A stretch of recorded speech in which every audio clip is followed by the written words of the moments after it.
le rapport entre l'évangile, la culture humaine et la formation d'un peuple nouveau en Dieu. La Bible présente une tension. Dieu ne détruit pas les nations, mais il juge et transforme ce qui, dans les nations, s'oppose à sa nature. 1. Dieu crée des peuples et des cultures, mais aucune culture n'est parfaite. Dans la Genèse, après le déluge, Dieu permet aux humains de se multiplier et de remplir la terre. Les nations apparaissent ensuite avec leur langue et leurs identités. Genèse 10 à 11. Cela montre que la diversité humaine n'est pas forcément un problème en soi. Mais la Bible montre aussi que toute société humaine porte les marques de la chute. Une culture peut contenir de belles choses, famille, art, sagesse, solidarité, mais aussi des éléments qui reflètent le péché humain, orgueil, domination, injustice, idolâtrie. C'est pour cela que les prophètes ne critiquent pas seulement Israël ou les individus, mais aussi les systèmes et les coutumes des peuples. Comptons-en. 2. Le chrétien ne reçoit pas une nouvelle culture nationale, mais une nouvelle appartenance. Jésus dit « Mon royaume n'est pas de ce monde ». Jean 18, 36. Cela ne veut pas dire que les chrétiens doivent fuir le monde ou mépriser leur peuple. Cela signifie que leur loyauté ultime n'est plus donnée à une nation, une tradition familiale ou une idéologie humaine. Paul dit « Notre cité à nous est dans les cieux ». Philippiens 3, 20. Le chrétien devient donc un étranger dans son propre système de valeurs lorsque celui-ci entre en conflit avec Dieu. Pierre reprend cette idée. Vous êtes des étrangers et des voyageurs sur la terre. 1 Pierre 2, 11, 3. La vraie déconstruction biblique. Mourir à l'ancien homme. La Bible parle d'un changement radical. Si quelqu'un est en Christ, il est une nouvelle créature. Les choses anciennes sont passées. Voici, toutes choses sont devenues nouvelles. 2 Corinthiens 5, 17. Mais ce nouveau n'est pas une simple amélioration morale. C'est un changement de maître.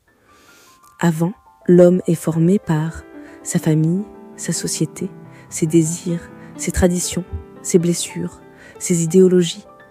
Après Christ, il est appelé à être formé par la parole de Dieu, l'Esprit de Dieu, le caractère de Christ. Paul dit « Ce n'est plus moi qui vis, c'est Christ qui vit en moi ». Galates 2:20. C'est beaucoup plus profond que changer quelques habitudes. C'est accepter que même les choses qu'on croyait normales doivent être examinées à la lumière de Dieu. 4. La Bible montre que même une culture religieuse peut devoir être abandonnée. C'est ce qui est fort dans Marc 7 avec les pharisiens. Ils n'étaient pas des païens. Ils connaissaient la Bible. Ils avaient une tradition religieuse.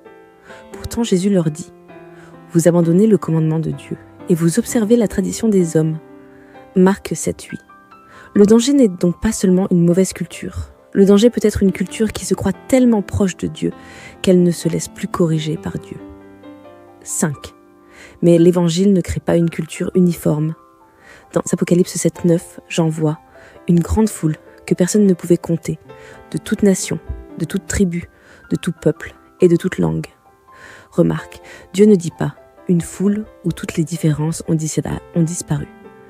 Il voit encore les nations, les peuples, les langues. L'image finale n'est pas une humanité identique, mais une humanité réconciliée autour de Dieu. Donc le but n'est pas « je dois devenir culturellement comme un autre peuple chrétien », mais plutôt « ma culture doit être placée sous l'autorité de Christ ». On pourrait résumer la pensée biblique ainsi. La conversion n'est pas une fuite de sa culture, c'est une rencontre avec Dieu qui révèle ce qui, dans notre culture, reflète sa beauté et ce qui doit être crucifié. Le chrétien ne dit pas « ma culture est mauvaise », il dit « ma culture n'est pas mon Seigneur, Christ est mon Seigneur ». Et c'est là que la phrase de Jésus prend tout son poids. Cherchez premièrement le royaume de Dieu et sa justice. Matthieu 6, 33. Le royaume devient la culture supérieure qui juge et transforme toutes les autres. Prions. Seigneur, viens sonder mon cœur et révèle-moi ce qui vient de toi. Apprends-moi à ne pas m'accrocher à mes traditions, mes habitudes ou mon héritage au point de les placer au-dessus de ta parole. Arrache de moi ce qui est orgueil, peur, mensonge ou ténèbres. Mais garde et sanctifie ce que tu as déposé de beau dans mon histoire. Fais mourir en moi l'ancien homme et forme en moi une nouvelle vie selon ton royaume. que je ne sois pas seulement changé en apparence, mais renouvelé dans mon esprit, afin que mes pensées, mes paroles et mes actes reflètent ton cœur. Amen.